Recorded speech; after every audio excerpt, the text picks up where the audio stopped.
Di dunia seni, ada karya-karya yang kita kagumi, dan ada karya yang membungkam kita.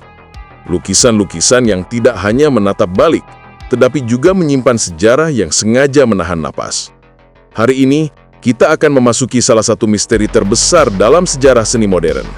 Salvator Mundi, sebuah lukisan yang lahir dari bayang, dipertanyakan oleh cahaya, dan akhirnya dijual dengan angka yang membuat dunia terdiam. Ini bukan sekedar cerita tentang lukisan tua dan pigmen yang memudar. Ini adalah kisah tentang identitas, kekuasaan, pasar seni, dan tentang bagaimana sebuah gambar bisa berubah menjadi legenda.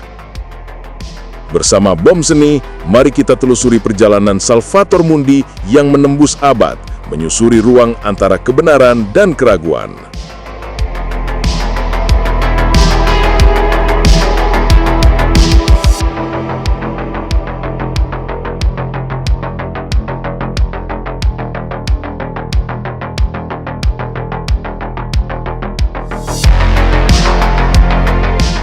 Di antara deruh rendah dunia seni, ada satu lukisan yang seolah menahan napas sejarah.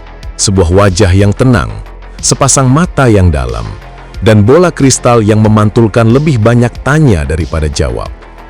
Salvator Mundi, sang juru selamat dunia, bukan sekadar karya seni. Ia adalah labirin misteri, sebuah cerita panjang yang bergerak di antara debu masa lalu dan sorotan cahaya modern. Kisahnya dimulai dengan sebuah bisikan dari abad ke-17 ketika lukisan ini menghuni koleksi Raja Charles I dari Inggris. Di ruang-ruang istana yang megah, ia pernah menyandang status sebagai karya tangan Leonardo da Vinci. Namun sejarah seringkali berjalan tak beraturan. Setelah perang, revolusi, dan pergantian kekuasaan, Salvator Mundi menghilang dari catatan, tenggelam dalam senyap selama lebih dari 100 tahun. Seperti hantu yang berjalan tanpa suara, ia hanya menyisakan jejak samar dalam arsip kerajaan. Ketika ia muncul kembali pada tahun 1958, ia hanya dianggap sebagai karya murid Leonardo, retak, menghitam, dan nyaris tak dapat dikenali.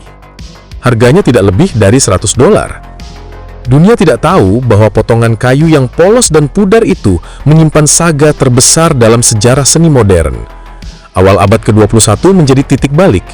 Pada tahun 2005, lukisan yang compang-camping itu masuk ke ruang kerja restorator Diane Modestini. Perlahan, seperti menyingkap tabir, lapisan demi lapisan kotoran, overpaint, dan retakan dihapus. Dari kegelapan itu, wajah seorang Kristus muncul kembali. Lembut, namun tegas. Rapuh, namun memikat. Namun pertanyaan pun lahir bersamaan. Seberapa banyak yang kembali itu merupakan Leonardo dan seberapa besar hasil tangan sang restorator? Disinilah aura misteri mulai mengental. Ketika akhirnya dinyatakan sebagai karya Leonardo oleh beberapa pakar, dunia seni bergetar. Bukan hanya karena reputasi sang maestro, tetapi karena potensi nilainya yang meledak. Dan benar saja, pada 2017, Salvator Mundi menembus langit pasar seni. Christie's New York memecahkan rekor dunia.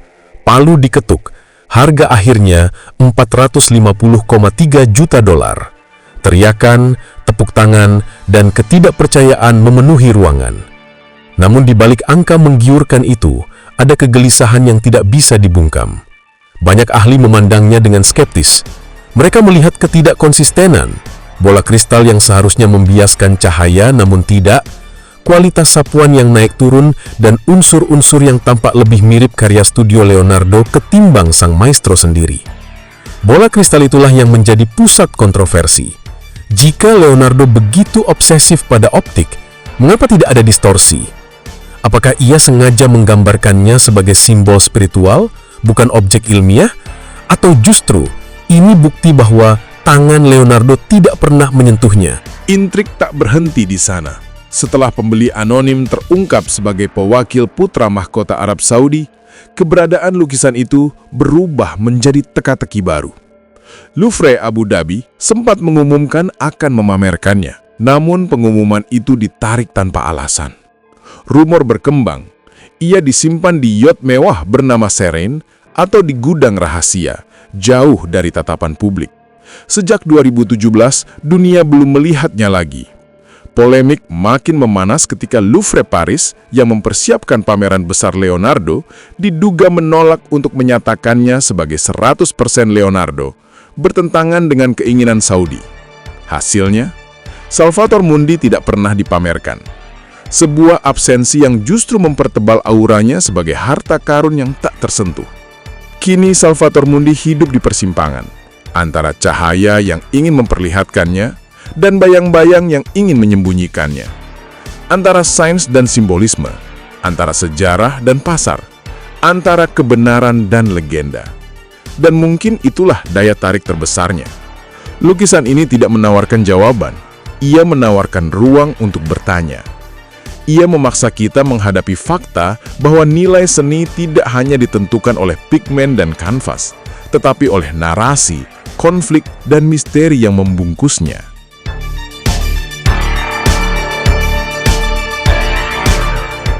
Pada akhirnya, nasib Salvator Mundi tidak pernah benar-benar jelas.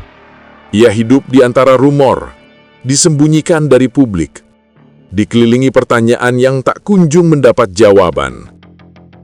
Namun mungkin disitulah kekuatannya. Nilainya bukan hanya pada siapa yang melukisnya, tetapi pada kisah yang terus tumbuh di sekelilingnya. Kisah tentang bagaimana dunia modern menilai seni, memuja harga, dan memburu mitos. Entah ia benar karya Leonardo atau tidak, Salvator Mundi telah menjadi legenda baru. Sebuah cermin yang memantulkan obsesi kita terhadap otoritas, uang, dan kebenaran yang selalu bergerak.